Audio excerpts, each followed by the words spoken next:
ವೀಕ್ಷಕರೇ ನಮಸ್ತೆ. ತುಂಬಾ ಮನದೊಂದು ಮಾತಾಡ್ತಾ ಇದ್ದೀನಿ. ಈಗ ಒಂದು ಅರ್ಧ ಗಂಟೆ ಮುಕ್ಕಾಲು ಗಂಟೆ ಹಿಂದೆ ಗೊತ್ತಾಗಿದ್ದ ವಿಚಾರ, ರಾಯಚೂರಿನಲ್ಲಿ ಆಗಿರೋ ದೊಡ್ಡ ದುರ್ಘಟನೆ ಅಂದ್ರೆ ತುಂಬಾ ದೊಡ್ಡ ದುರ್ಘಟನೆ. ಏನಾಗಿದೆ ಅಂದ್ರೆ ಬಂಧುಗಳೇ, ಲಾಯಲ್ ಸ್ಕೂಲ್ ಅನ್ನೋದೊಂದು ಇದೆ ರಾಯಚೂರಿನಲ್ಲಿ. ಅಲ್ಲಿ ಕಪಗಲ್ ಅನ್ನೋ ಒಂದು ಜಾಗದಲ್ಲಿ KSRTC ಬಸ್ಸು ಆ ಲಾಯಲ್ ಸ್ಕೂಲ್ನ 40 ಜನ ಸ್ಟೂಡೆಂಟ್ಸ್ ಇದ್ದಾರೆ ಅಲ್ಲಿ. ಪ್ರೈವೇಟ್ ಬಸ್ನಲ್ಲಿ, ಸ್ಕೂಲ್ ಬಸ್ನಲ್ಲಿ 40 ಜನ ಸ್ಟೂಡೆಂಟ್ ಪ್ಲಸ್ KSRTC ಬಸ್ ಹೋಗಿ ಒಂದಕ್ಕೊಂದು ಅಂಟ್ಕೊಂಡಂಗೆ ಕ್ಲಾಶ್ ಆಗ್ಬಿಟ್ಟಿದೆ. ಯಾವ ತರ ಆಗಿದೆ ಅಂತ ಹೇಳಿದ್ರೆ, ಆ ವಿಡಿಯೋ ನೋಡಿದಾಗ ಗೊತ್ತಾಗುತ್ತೆ, ಹಾಕ್ತೀವಿ ಮಧ್ಯದಲ್ಲಿ. ಆ ವಿಡಿಯೋ ನೋಡಿದಾಗ ಗೊತ್ತಾಗಿದೆ, ಆಲ್ಮೋಸ್ಟ್ ಒಂದು 17 ಜನ ತುಂಬಾ ಸೀರಿಯಸ್ ಅಂದ್ರೆ ಸೀರಿಯಸ್ ಆಗಿ ಹೋಗಿದ್ದಾರೆ. 2 ಮಕ್ಕಳು, 2 ಮಕ್ಕಳು ಪ್ರಾಣನೇ ಬಿಟ್ಬಿಟ್ಟಿದ್ದಾರೆ.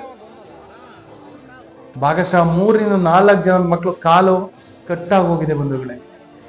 ವಿಚಾರನ ಯಾರಿಗೆ ಅಂತ ಹೇಳಕ್ಕಾಗತ್ತೆ? ಕೊರ್ಗು ಅಂತ. ಈಗ ಡ್ರೈವರ್, KSRTC ಡ್ರೈವರ್ ತಪ್ಪ ಅಥವಾ ಇವನ್ ತಪ್ಪ? ಯಾರು ತಪ್ಪು ಅಂತ ನೋಡಿದ್ರು ಮನನೊಂದದು ಮಕ್ಳು ತಾನೆ, ಮಕ್ಕಳನ್ನ ಪೋಷಕರು ತಾನೆ.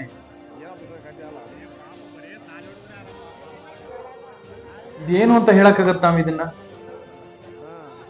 ತುಂಬಾ ಬೇಜಾರಂದ್ರೆ ಬೇಜಾರ ಸಂಗತಿ ಬಂಧುಗಳೇ ಇದು. ನಾನು ಹೇಳೋದು ಒಂದು ಕೋರಿಕೆ ಒಂದೇ, ಇಷ್ಟೇ. ಇದು ಸ್ಕೂಲ್ ಬಸ್ಗಳಿಗೆ ದಯವಿಟ್ಟು ಸ್ಪೀಡ್ ಬ್ರೇಕರ್ಸ್ ಗಳನ್ನ ಅಡಾಪ್ಟ್ ಮಾಡಿ. Not more than 35 to 40. ದಯವಿಟ್ಟು ಸ್ಪೀಡ್ ಬ್ರೇಕರ್ಸ್ ಗಳನ್ನ ಅಡಾಪ್ಟ್ ಮಾಡಿಸಿ.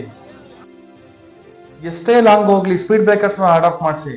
ಈ ಒಂದು ಮೆಸೇಜ್ ನ ಕೊಡಕ್ಕೋಸ್ಕರ ಈ ವಿಡಿಯೋ ಮಾಡ್ತಾ ಇದ್ದೀನಿ. ಈ ಮಕ್ಕಳೆಲ್ಲ ತೀರ್ಕೊಂಡ್ರು ಅನ್ನೋದು ಹೇಳೋದಕ್ಕೆ ಬೇಜಾರಾಗ್ತಾ ಇದೆ ನನಗೆ.